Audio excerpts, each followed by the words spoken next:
कहानी की स्टार्टिंग में हमें द ट्विन सिस्टर्स दिखाई जाती हैं जो कि एक दूसरे से टोटली अपोजिट होती हैं। शियोन जो है वो एक ओवरवेट लड़की होती है। वो सिंगिंग में बहुत अच्छी होती है बट अपने बिग साइज की वजह से वो किसी भी सिंगिंग शो में सिलेक्ट नहीं हो पाती है। शियोन को स्कूल में भी बिग साइज होने की वजह से बुली करते हैं, जिसकी वजह से उसके अंदर अब बिल्कुल भी सेल्फ कॉन्फिडेंस नहीं बचा होता है। पसंद होता है शियोन जो को कि बाकियों की तरह ही उसको बुली करता है और उसका मजाक उड़ाता है। वहीं दूसरी तरफ सिया जो है वो बहुत ही ब्यूटीफुल मॉडल होती है और एक सिंगर भी होती है और वो काफ़ी पॉपुलर गर्ल्स बैंड का मेंबर भी होती है जिस बैंड का नाम होता है मिराकल।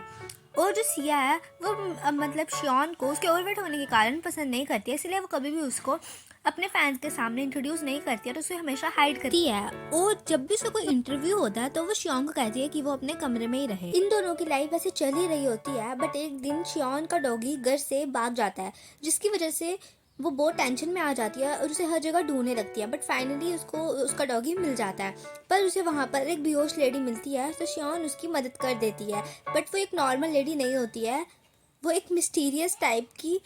वो शियोन की शक्ल देखकर ही समझ आती है कि शियोन जो है वो एक सैड रहने वाली लड़की है, इसलिए वो डिसाइड करती है कि वो शियोन की मदद करेगी। वो लेडी शियोन को एक लॉकेट देती है और कहती है कि इसे पहन लो। शियोन उसे पहन लेती है और रास्ते में जब वो अपने घर जा रही होती है तो रास्ते में उसे चक्कर आता है और वो गिर जाती है। दूसरी तरफ सिया भी अपने प्रैक्टिस करते समय वहीं पर बेहोश हो जाती है। जब वो दोनों उठते हैं तब वो दोनों हैरान हो जाते हैं क्योंकि उनकी बॉडी असली में स्विच हो जाती है।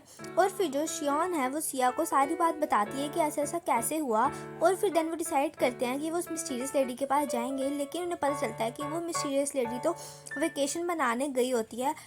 तब वो दोनों सिचुएशन को एक्सेप्ट कर लेते हैं। देन जो सिया है वो शियोन को कुछ वीडियोस दिखाती है और डांस करने की प्रैक्टिस भी देती है ताकि वो वहाँ पर अच्छे से डांस कर सके। एंड वो दोनों अपने अपने जगह काम करने चले जाते हैं। तो वही सब क्लासमेट उसे परेशान करने आते हैं तो सिया सोचती है कि आज वो उन सबको सबक सिखा ही दे, लेकिन उसे याद आता है कि उसे शियोन ने कहा है कुछ भी गड़बड़ करने से मना किया हुआ है, इसीलिए वो शांत हो जाती है।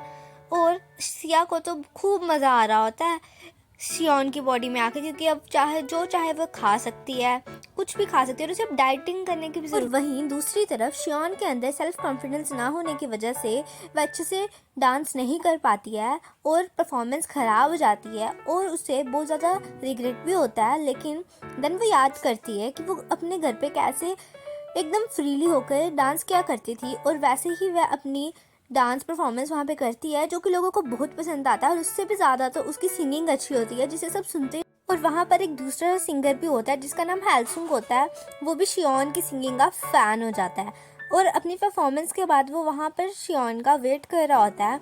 लेकिन सीढ़ियों से उतरते समय उसका पैर स्लिप हो जाता है और वो सीढ़ियों से गिर जाती है, लेकिन हेलसुंग उसे बचा लेता है।